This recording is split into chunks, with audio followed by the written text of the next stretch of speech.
welcome to another episode of Prime Time. I've got Nick beside me. This is our third week with Picklebet on tour. We're currently in Lords covering the Ashes. We just finished at Royal Ascot, the racing, which is pretty much their Melbourne Cup here in the UK. It was pretty unbelievable. It was a great week. Great facility. Ascot, much better than Flemington. As a racing fan, I did enjoy the day. I'd love to go back again, empty my bank account, but that'll probably be a few years I'd like to bring the old man and Uncle John there. Enjoy it. A lot of roughies got up, but it was the people. We did a stint. We did 2 days there. One in the Royal Enclosure with real, the posh, very suited up, top hat, tail suit. Everything you'd expect from a Great Britain. But we also went to the village area and into the Windsor Enclosure, they call it, which is just the common man. It felt like Randwick GA on not a big race day, but just there to get pissed. It was like a festival. It was like a festival. They didn't really care what they were dressed. Unbuttoned, chest hair out, shirts off. Chicks had everything hanging everywhere. Bottles of alcohol everywhere. Sunburnt, pale, British. It was hilarious. They didn't care. They were having the time of their lives. It was good fun. We just got up marginally in the end. Shout out to Trader Rob for giving us some tips. But it was a good day all in all. Now we're at the cricket.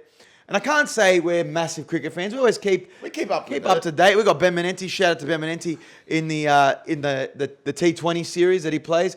Was it the Big Bash? Yeah, Big Bash. He was at the Sydney Sixers over in Adelaide now. But we can kind of keep tabs on cricket. How could you not? It's Australian sport. Especially when they're winning. It's the talk of the town when they're winning. And we're at the Ashes. We're going again tomorrow at Lords. There's currently a bit of rain delay. They also broke for lunch. Usman just got out. But we're enjoying it thus far. Cricket's going to be a challenge. We're going to cover it with the fans. We were there out the front at Lords today.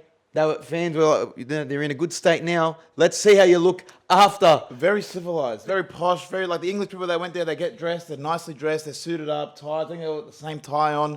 You could tell it's different from what a usual kind of cricket crowd at Lords. It's far more professional. They're suited up, whereas previously it's been barmy army yelling, people getting pissed. But we pointed out you're in a great state now. You're looking very civilized. Let's see how you look at the end of the day after the first day at Lords. But as always, we get stuck into our first question of the day, coming from our fan question, JL Seraphim, saying, should Reece Walsh have been suspended? No, he shouldn't have.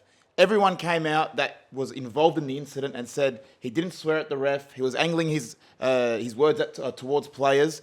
If you have the ref come out and say that he wasn't swearing at the ref, you have players on the field, David Fafita, Pat Carrigan, saying Reece Walsh wasn't swearing at the ref. How can the NRL judiciary then say, you know what, we're going to give him a punishment as if he did swear at the ref? It doesn't make any sense. Just be consistent and don't make stupid errors. That's all people are asking for. I would have been happy with a week. Just for the act of swearing. It's been caught in the earpiece. You could see Pat Carrigan wasn't happy with him that he swore. Cameron Smith's even come out and said, look, he's a young kid. He'll learn from it. But at the end of the day, you know what? If the ref has come out and said, I don't know if it was in the direction of me, it wasn't in the direction of me, he just blew the penalty. The NRL is a because it's obvious and you're costing this guy another game in Origin. Like, he's a young kid. He's had a great run. Brisbane are just starting to get there. I know they lost last week, but they're at the top of the table. You're going to ruin momentum that they have at the top of the table. 4 weeks is excessive. Three weeks. It's excessive. I agree. 3 weeks is way too much, especially when you think, okay, if you're going to punish him and make an example of him, 1 week's enough because it's inconclusive whether he actually committed the bad act. Cameron Smith came out and backed him up. A lot of former players have said the same thing. I understand that people are saying now that Reece Walsh has got a big head and it's maybe Origin's getting to him, but it doesn't matter. That shouldn't impact the decision of whether he should be suspended. There was some flogged journalist that was getting buried on Twitter. Oh, for calling him Justin Bieber. He rocks up to the hearing looking like Justin Bieber. Mind you, this guy shouldn't be telling anyone how to dress or how to look aesthetically. Like, journalists really need to take a back seat when it comes to, anything on field, anything that is, player appearance. They stoop really low. Reece Walsh has had the season of his life. It's easy to get caught up in it. He's obviously playing with some confidence. Let the kid play. We back Reece Walsh, and I appreciate him following along on the tour as well. He's been liking some stuff. I mean, missing Game 3 of Origin, that's a bit tough. Who's going to replace him at fullback? Well, Kalen Ponga's ruled himself out. So I think you've got to go AJ Brimson then. Yeah, and he's been in the squad. Or I think they said maybe the Hammer might go back to fullback. Well, I wouldn't even mind seeing maybe Munster go to fullback and then they could maybe slot in a Dearden at 6, which they've done in the past. The fact that it's a dead rubber, I'd probably put the Hammer or Brimson there just to get their caps up, let them play there in case maybe Munster's out for a game. You also have Ben Hunt that could slot into the halves as well. So I think, but Kalen Ponga, if you really want to play next year, maybe unretire from this series. Well, let's continue the Origin news. We all thought Brad Fittler was going to get sacked. After losing game 2, you'd think that'd be fairly warranted. Resign or get sacked. Everyone in New South Wales was saying either stand down or he's getting sacked. New South Wales have come out and said they're allegedly going to appoint Brian Smith as a director of coaching above Brad Fittler, and Brad Fittler's going to keep his job for 2024. This may be the dumbest thing of all time. The director of coaching, they've just made up a role. You're either the head coach or you're the assistant coach.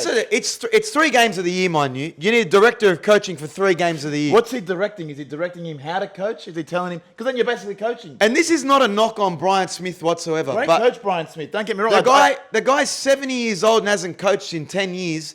What's he going to direct Brad Fittler to do that they can't already do with Brandy there, McGregor there, Andrew Johns coming in as a halves coach? What is he going to change? I don't think he can actually do anything unless he's the head coach. I don't understand it. Does the head coach not have the most power in that camp? If not, then you're doing something wrong. I feel as though Queensland, Billy Slater has the final say and has the most influential voice in that camp. If Brad Fittler doesn't have that voice, then fire him. If you're going to hire someone in to have a more influential voice than Brad Fittler and be the overlord of what's going on, then it's stupid. You've got to be consistent and have a consistent voice in the camp. It's an excuse for New South Wales Rugby League to say, hey, we've made a change. Fittler's gone 3-3. Three winning series, 3 losing series. But at the end of the day, it's an excuse from New South Wales Rugby League to just appoint someone and say, hey, we've tried to make a change. But at the end of the day, you're right. We need an equivalent to a Billy Slater. And that should have resulted in a clean out and say, we're going with someone new, like a Des Hasler, which he can't now because he just signed with the Gold Coast Titans, or a Michael Ennis, or someone like a Ricky Stewart to come in and say, let's coach it this way. We need to match Queensland's intensity and analysis of coaching the way Billy Slater has been. Well, it's funny. You think New South Wales, option A, fire Brad Fittler. Option B, re-sign him. They've gone, you know what? I don't like option A or B. I'm going to go option C. I'm going to hire a director of coaching, Brian Smith. I mean, I think it's just money laundering at this point. It's just jobs for the boys. Let's get Brian in here. Let's keep Brad on the books. Maybe demote his pay a little bit. I don't understand. But at the end of the day, I don't think Brian Smith's going to be New South Wales' answer to Billy Slater and this Queensland team. That they just everyone's been saying it since game 2. They just get Origin. They get it more than New South Wales, and it's proven to be the case. But talking about an Origin star that's been making waves at the St. George Dragons, who's been asking for a release, saying he wants to pay money to get out of the Dragons. Ben Hunt has been denied his release from the Dragons. They don't want to let him go. They haven't found a deal that's going to be, equivalent for them to let him go to another club. If you're Ben Hunt right now, are you just tanking and saying, put me in reserve grade? What's the answer for the Dragons right now? Look, the way he's handled it hasn't been the best. If you did have any aspiration of leaving, you shouldn't have re-signed last year. The fact that you re-signed means you've got to play the rest of the season, and the Dragons do have the call to say whether or not you can play. I would have liked to see him play at Brisbane, all the Roosters. It was rumoured that he was going to go to the Broncos. It would have been nice for him to have a homecoming there, and it would have put them as premiership favourites. But if the Dragons don't have anyone to trade for his value, then you shouldn't release him. Because what benefit are you doing to your club if you release him? I'm sure there's like a June 30 deadline. No, there's got to be some. I think it's like August 30. There's got to be some form of deadline. So they're playing it pretty close right now. The Broncos have reportedly come out and said they're looking past Ben Hunt now. They're not too concerned if he comes or not. Although Kevin Walters did say he'd be a great addition to the team. But as much as I love Ben Hunt and think he's a quality player, I love him. You're right, and he's a stand-up bloke. You saw how he handled Paul Gallen, put him on the spot after the game. But at the end of the day, you sign a contract. Honour it. You got to honour it. Unless you're traded. You got to be a man of your word. You've signed the contract. You signed it as early as October of last year. Yes, things have changed. Anthony Griffin is gone. You don't like the direction the club has gone. But if he goes, then every other Dragons player should be able to put his hand up and say, get me the fuck out of here because I don't want to be here. If our best player and our captain of the club can just up and go, even though he signed the contract, hey, if I'm Jack DeBellin, if I'm any other player, Junior and Moan at that club, I want to get the fuck out of here because this club is just going downhill, and I don't think even Shane Flanagan can get him out of this hole. I completely agree. And then again, if you're looking at the Broncos, if you had to trade one of your players to get Ben Hunt across early, who are you willing to give up? I reckon I'm willing to give up their current hooker right now, You're not giving up which I don't think he'd give up his son. But who from that team are you willing to go? You'd have to give a couple of front rowers, possibly some some star second rowers. I don't know. would you say maybe a Jordan Ricky? Say, Would, they said would Jordan Ricky be worth the Ben Hunt? If I'm the Dragons, I would take anything at this point. And would it be just for the remainder of the season? No, it'd be for going forward. Because similar to how Harry Grant went over to the Tigers. It'd be going forward. Say like, you get the contract rights to Jordan Ricky, and we'll take on Ben Hunt's contract. There's no one worth giving up at the Broncos. They've got things going too well Ezra right Mann? now. No, see, I think he's been great off the back of Adam Reynolds being that 7. I wouldn't want to disrupt too much. They're a winning side right now. So I'd give up Jordan Ricky and maybe Flegler for the rest of the season if it means bringing in a quality that's 9 too like much Ben of Hunt. too much of a dent on the quality football that they've been playing so far. But talking about signing news, we've had a couple of good segues here so far. The Manly Seagulls have gone on an absolute signing spree. They've got Josh Schuster signing a 3-year extension on a reported $800,000 a year deal, which is massive. I thought he would have been going elsewhere after they announced the signing of Luke Brooks for 4 years. I love that. Which, do we get an amount on how much Luke Brooks is signed I think for? it's reported $600,000 this season. Which is, I think, when you're talking about genuine halfbacks in the comp, getting a solid halfback like Luke Brooks for $600,000 a year, I think is a steal for the Manly Seagulls. You saw, credit to the Hello Sport boys, we watched them, we find them hilarious. They got up and thought the fucking world was ending after they announced the signing of Luke Brooks, which I thought was harsh. They'll eat their words because he's a great player and playing off a world-class half like DCE, he'll be in great form with Turbo at the back, hopefully healthy. I think it's a great signing and a great combination spine now for Manly. They've also signed Jackson Paulo. They signed Jackson Paulo and Tommy Talau. So I don't know where it came from. They just on a random Monday, they said, you know what? Let's announce all our signings for the next 3 years. Luke Brooks, Josh Schuster, Tommy Talau, and now also, who was the last guy? Jackson Paulo. Great outside back depth. They re-signed Jason Saab as well. So they're making some good signings on the back of, the West Tigers reportedly poaching a lot of their players. They've been able to keep everyone. Well, that's that Scott Fulton going over to the West Tigers, looking to poach a lot of the boys. But whether Josh Schuster's worth $800,000, because he's not going to play halves with... It's unknown. It's unknown right now. When he has glimpses of brilliance, he's playing in that 6 role. He's facilitating the ball. But Luke Brooks is going to be 6 now. And if you're going to pay a second row, what other second rows are getting paid that much? David Fafita? I mean, I know Josh Schuster came out and said he wants to play Origin, but you're going to be getting paid the same as David Fafita, who's a Queensland Australian front rower when he's at his best. He did come out and say that he would like to represent New South Wales. It's a goal of his, which is kind of harsh for Samoa, where, and a lot of players have done that in the past where they put Origin. I think personally it's stupid not to. Origin is the highest level of football. You're getting paid to do it. You know what I mean? It's the standard in NRL. I know it's controversial to say, but I'd rather represent New South Wales than Australia. That's where, in terms of importance of level of game. That's where it's at right now. Back in the day, the Mal Meninga days, the Ricky Stewart days, it was more more prestigious to represent the Kangaroos. But now, Kangaroos tour. In terms of what's getting the most eyes and the most commercial value for a player, it's representing New South Wales. And also, what's the best in terms of achievement in your career? An Origin cap's more important as an achievement than an Australian cap. I got to agree with you. I think Manly are on the right track. They got to start looking at life post Turbo. And with Turbo tearing his pec, they got to start looking at whether it's even sustainable keeping him on the books at Manly anymore. When you're paying someone north of $1 million and he can't string at least 5 to 10 games together anymore, whether it's his hamstring, whether it's his groin, now his pec, it's harsh for Turbo because he's such a quality player. He knew straight away when he tore his pec. It's just...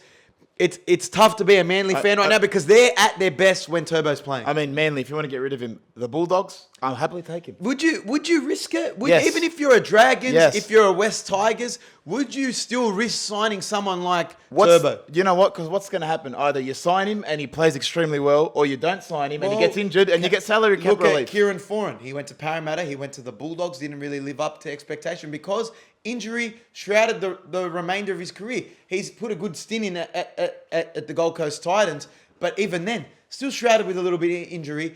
I don't think it's worth it. And for Turbo, it's only going to get worse as he gets older. Nah, he'll be right. He'll come back. He'll probably go to America again. Actually, Roger Fabry did point out... Shout out to Roger, the greatest sprint coach of all time. He pointed out on his Instagram story. The 3 players that went to rehab this offseason in America, Latrell Mitchell, Tommy Turbo, Ryan Pappenhausen, are all unavailable. They're not playing. They're all injured. Yeah, and I don't think it's due to the same injury. They're just injury-prone players. He's pointed it out. It is clever, but that's the game of rugby league right now. I think Latrell we missed Latrell definitely for New South Wales, but that's probably a blessing in disguise for South Sydney. Because on the back of last year, how Souths were playing when Latrell came back into the team, he basically, a fresh Latrell is a game changer for Souths. And I think Manly would have wished that Turbo just foregone playing for New South Wales. Would you agree? In hindsight, yes. They knew straight away as soon as he got picked that something was going to happen. Talking of some player controversies, we've had Dylan Brown, who pleaded guilty to the sexual touching charge. He's now been, the NRL has come out and said the no-fault stand-down policy has been lifted for Dylan Brown. So I believe he will be available for selection. Parramatta have come out and said they will be working with the NRL Integrity Unit to discuss next steps. That's happened a lot quicker than I thought it would. I thought it would have been dragged out like the Jack DeBellin saga. I thought it would have been like Paul Kent-like, where they put him on a leave of absence and no one talks about it for a while. Well, the allegations weren't as serious as the DeBellin. So I think even then when they initially put the no-fault stand-down policy on it, they said that was a bit controversial because it wasn't as serious in terms of the actual charge. Well, he's put out a statement, Dylan Brown, and I'll read it. It says, firstly, I want to unreservedly apologise to the person involved and the impact it's had on them. I am not proud of the behaviour I displayed, and I take full responsibility for my actions. Additionally, I want to apologise to everyone connected to the club for the negative impact that this incident has caused, and I am committed to learning from this experience. Now, is that a ChatGPT, Jon-Bernard? No, that's not a Jon-Bernard ChatGPT. I think he sincerely means that. Again, I read a report from the court hearing that he had something like 20 drinks before the sexual touching. Now, that doesn't excuse it at all. He was obviously in an inebriated state. He regrets it. And you know what? As much as NRL players get the education and get all the learnings before the season starts, while the season's on, about how to conduct yourself professionally as a high-profile player, at the end of the day, he's just a person. You know, he's acknowledged that he pleaded guilty. He's on a correctional order right now. So, again, it's great that the NRL aren't going to make him sit it out for the whole 18 months of his correctional order. He didn't get a criminal conviction. So it is right that he comes back and plays. Everyone deserves a second chance, and that's happened across the NRL. So I want to see Dylan back on the field and let the footy do the talking. Yeah, hopefully he comes back soon because Parramatta are better when he's playing. So good luck, Parra. I think it's good news for you that he'll be back hopefully soon and much sooner than you probably thought. So that's good.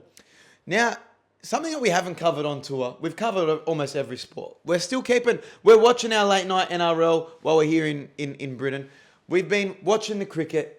We just covered the NBA finals. We went to Royal Ascot and covered some racing.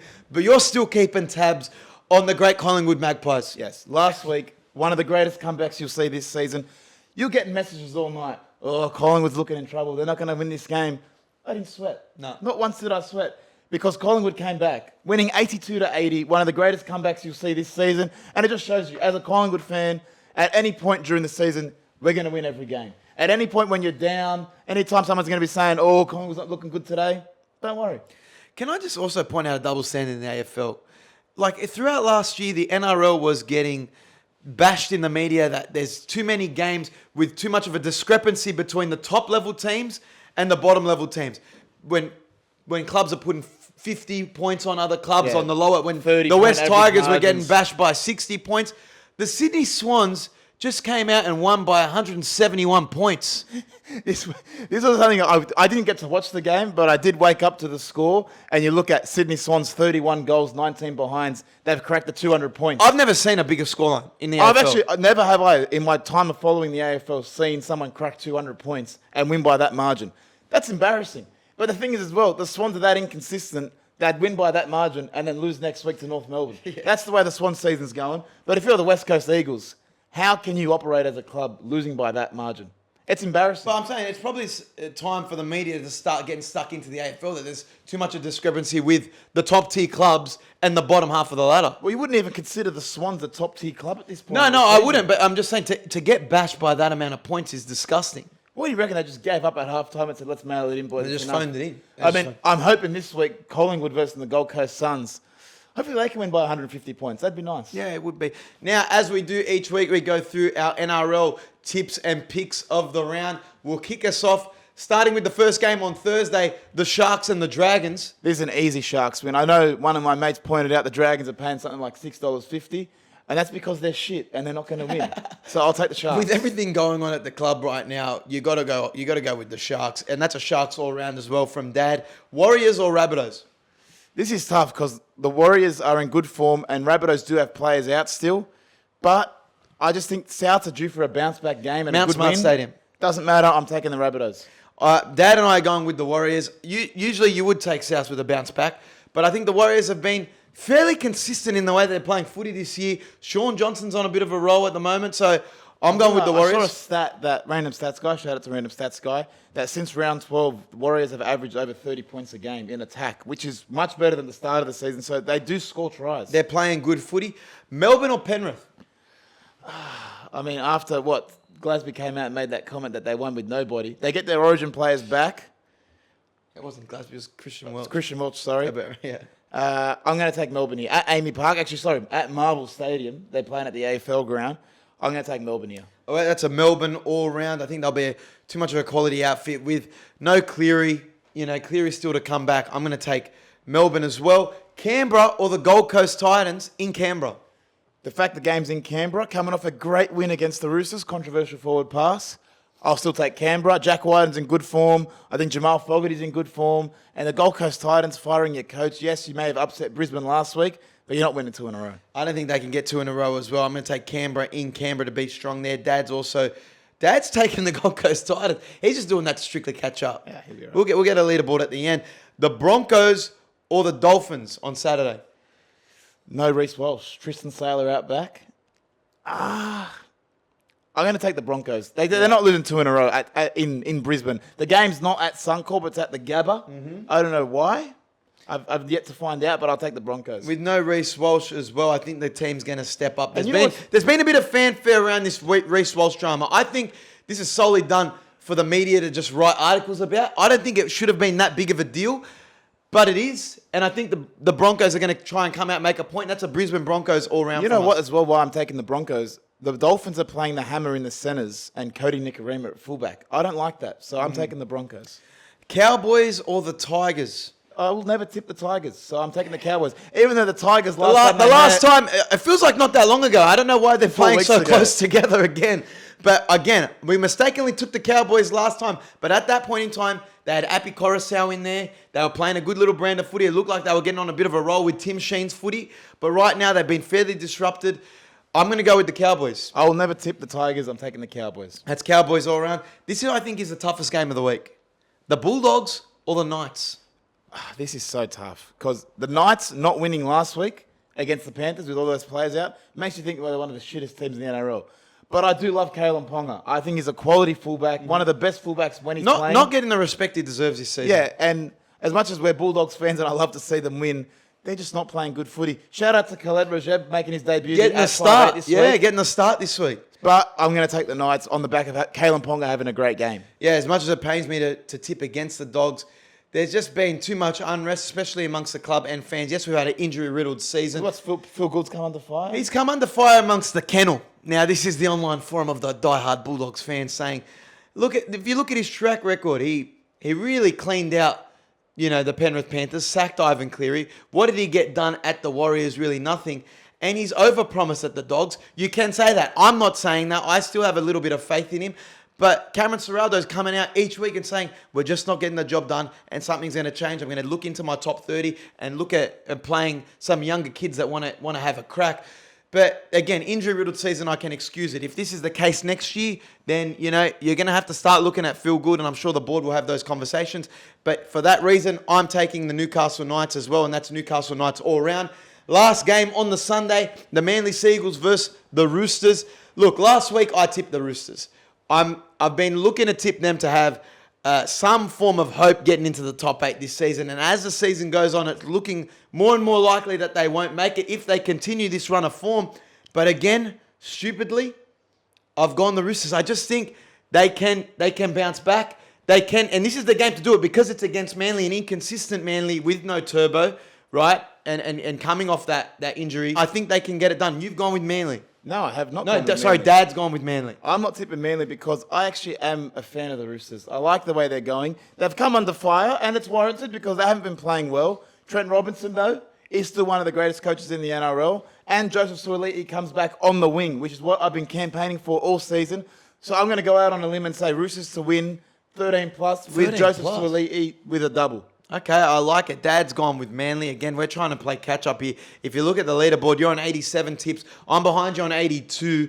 Dad's on 78. So he's playing dire catch-up. Loser has to get a 40-year-old virgin wax and obviously build themselves up to a hairy point. No laser for Europe. I know we're going to Europe after this. But as we draw to our tips, and you can check out our tips at Picklebet on Picklebet social media and subscribe to the show at the JBK Show on YouTube. But let's give a tour update because it's our third week on tour right now.